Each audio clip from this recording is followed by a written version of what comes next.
Hi, you're listening to Rachel from Sending the Congregation, and this is the 44 Minutes podcast. So 44 minutes, basically we take a subject or issue that surrounds the live entertainment industry and try to cram it all into 45 minutes. So it's the perfectly sized podcast for you to carry around when you're commuting or walking or going to the gym. Thank you for listening again. I really appreciate it. If you want to get in touch, if there's anything you want covering, please feel free to get in touch. You can find me on Facebook at facebook.com/The Queen of Steam.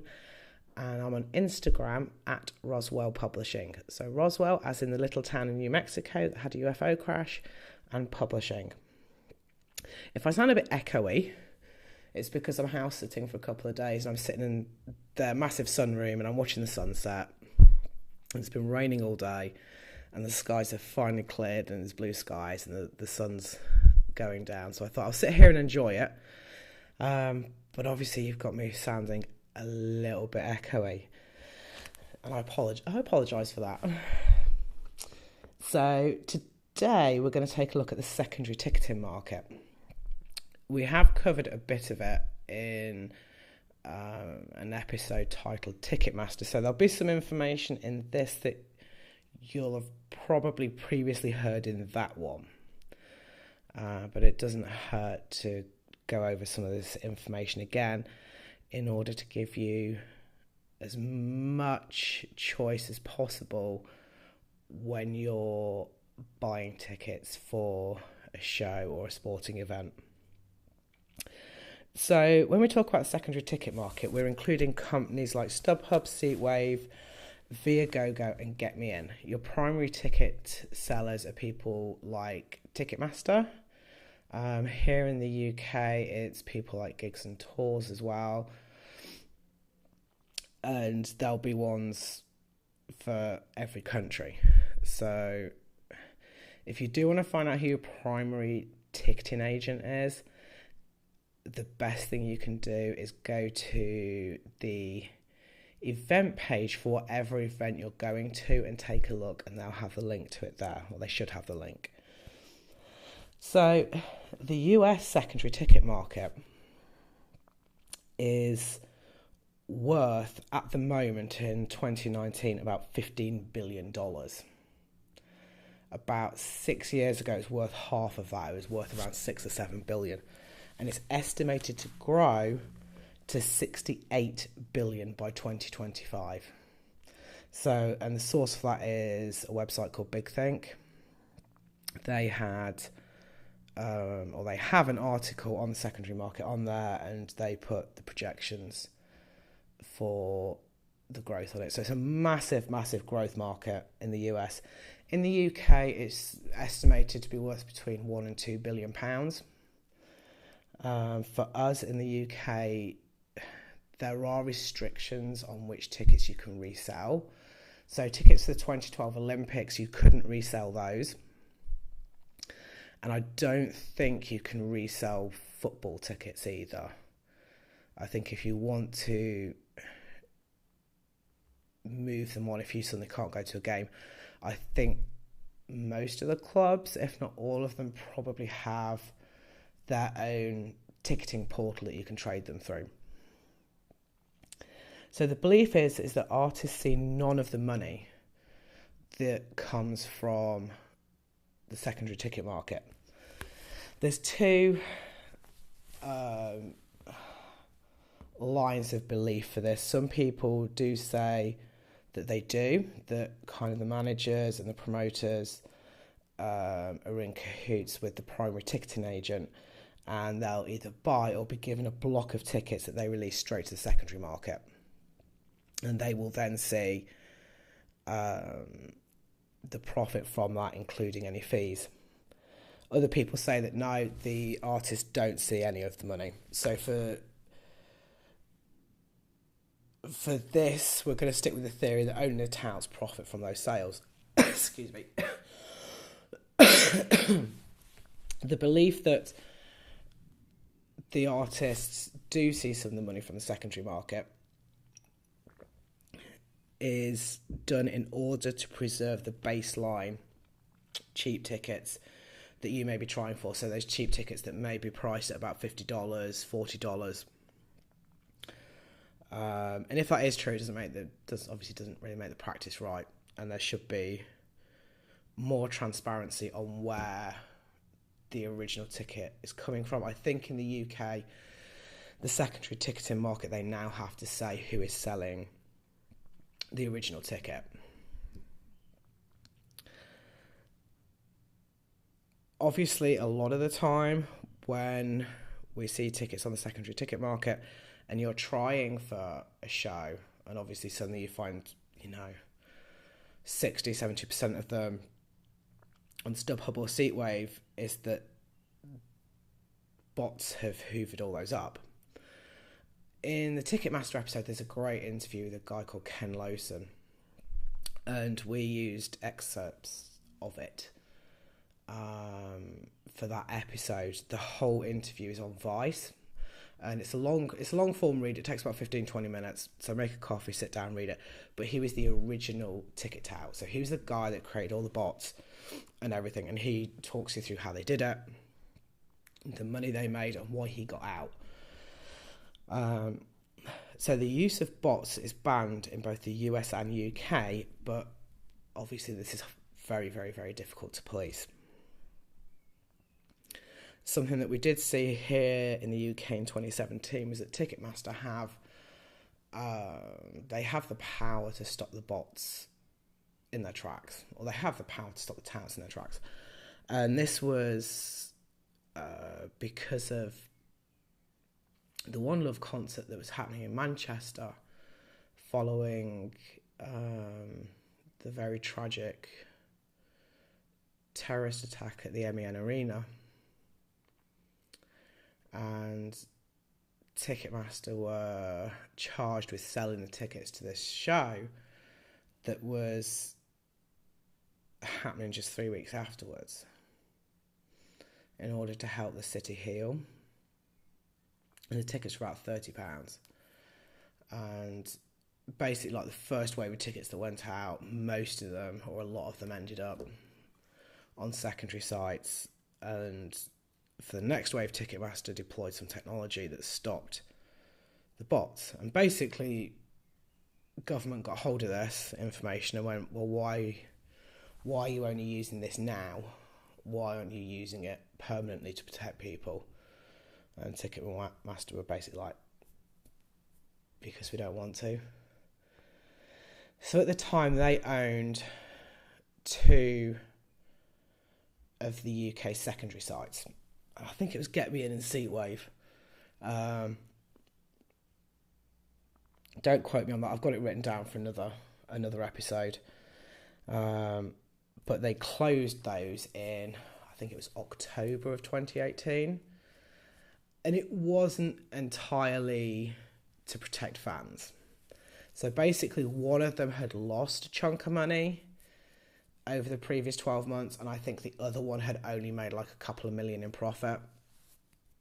And basically, they also had our markets agency breathing down their neck. Because basically what would happen is the markets agency and the government would say to these companies, okay, we want you to do this, this, and this in order to protect the buyer. And so those companies would put those regulations into place and then file the serial numbers off and start doing something else. And then like 12 months down the line, like the government and the markets agency would catch up with whatever new scheme they had running and go, okay, you can't do that anymore. You need to do this, this, and this. Basically, the secondary market isn't regulated that well. If there's any regulation, there's not very much. And so basically the thinking behind them shutting them down was to basically stop them having to follow any regulations that were given to them. But again, it's like, I think a lot of that is in the Ticketmaster episode. I know there's some coming up in a future episode as well. So when you're choosing your ticket seller, obviously try and buy from the original vendor. So if you need to find out who that original vendor is, go to the band or the sports team's social media and see who originally sold the tickets. And it'll be under every post they've put.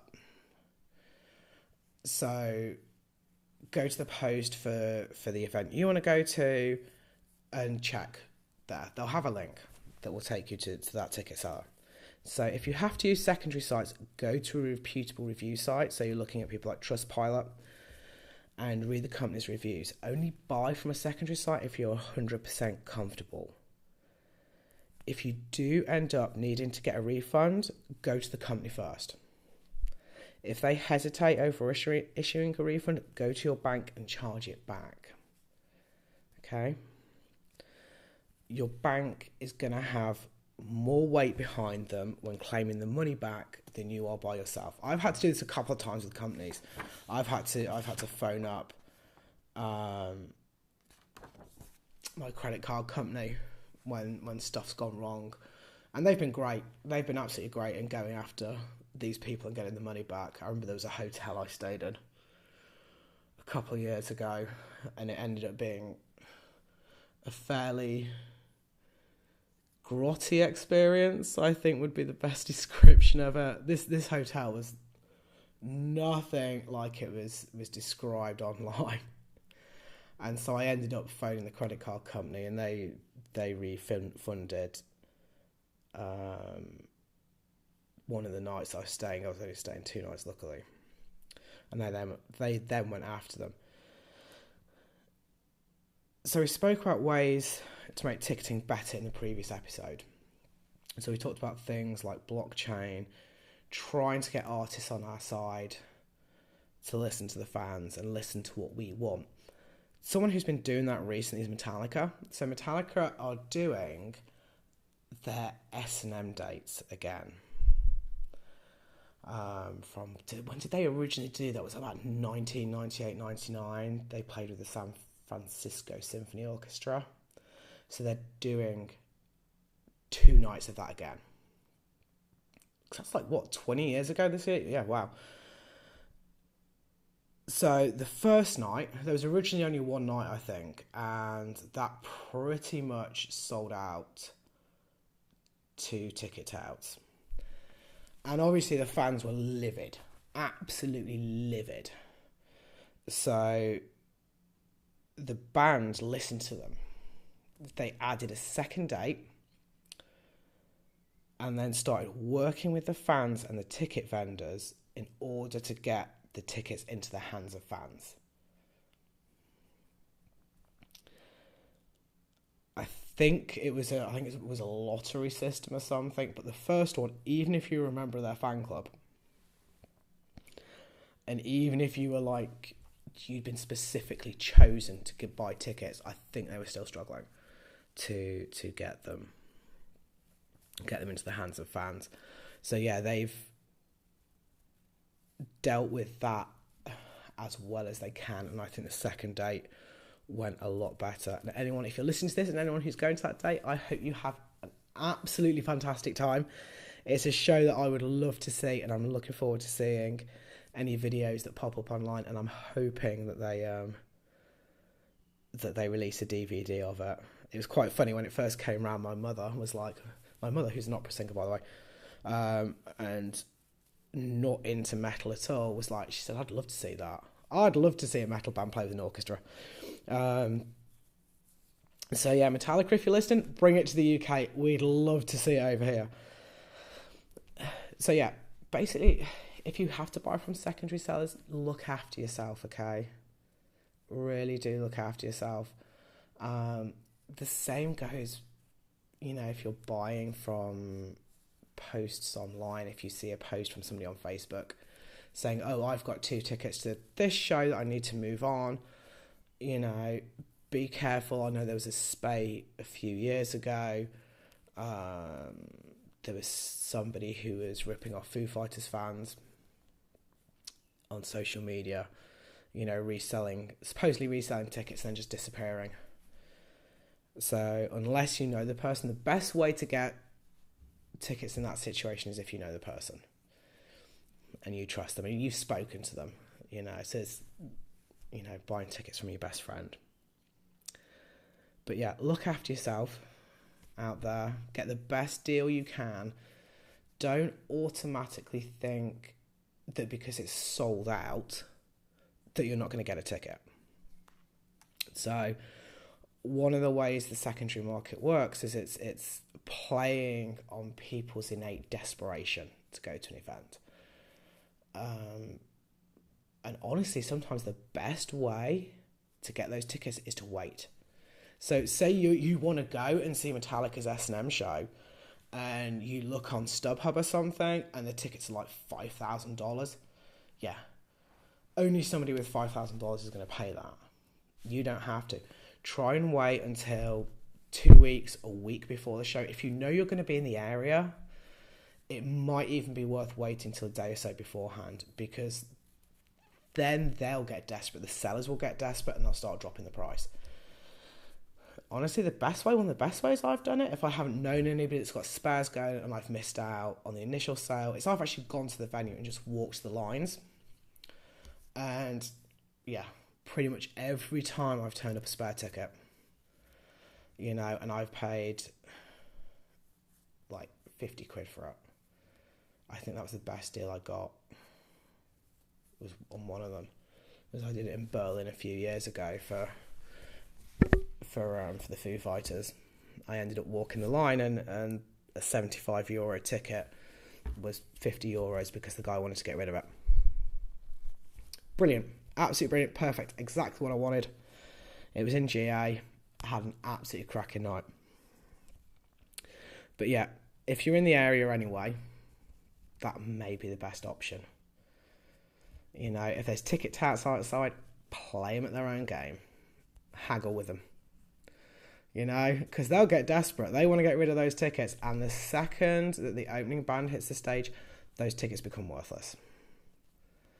And I know people who've done it. I know people who've waited until the opening act is on stage and they've gone, I'll give you £5 for that ticket. And they've got it for £5, £10 and got in, So that's basically the moral of the story, is look after yourself. Be wise about where and when you buy the tickets. Try not to get desperate. I know we do. I've been there myself. Sometimes you just have to take a deep breath, step back and say, okay, if this is meant to be, it'll happen. If it's not meant to be, it's not going to happen. Do what you can to get them, but don't go out of your comfort zone. If you start getting that gut feeling that says, okay, I feel really wary buying these tickets from this seller, don't buy them. The last thing you want is the heartache, the day before the show, on the day of the show, if something happens and you're desperately trying to find another way in. Look after yourself. You come first, okay? Do not let these companies rip you off. You are worth far, far more than that, okay? And you want to have a great night too. The last thing you need is to be in that venue feeling like crap, because maybe you've paid over the odds, or maybe your original ticket was null and void for whatever reason. We've seen that happen in recent years. As bands have tried to fight scalpers, we've seen them have the tickets cancelled, and then the people with the tickets have turned up to the venue not realising the tickets have been cancelled and going, oh, I can't get in now. And I mean, the people have got refunds, but they've driven 200, 300, 400 miles to be at this venue, and suddenly they're standing outside listening.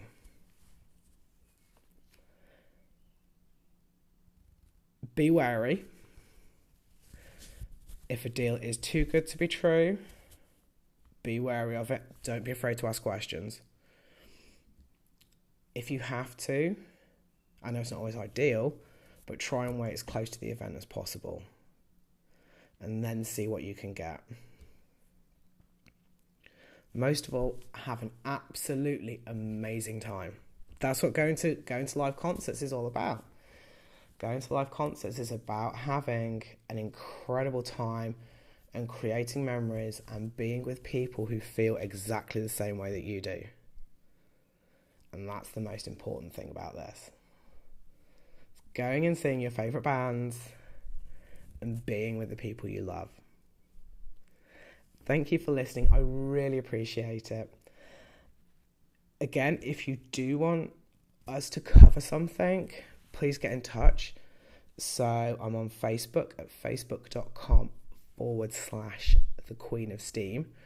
I'm on Instagram at Roswell Publishing, and these podcasts are now being uploaded to YouTube.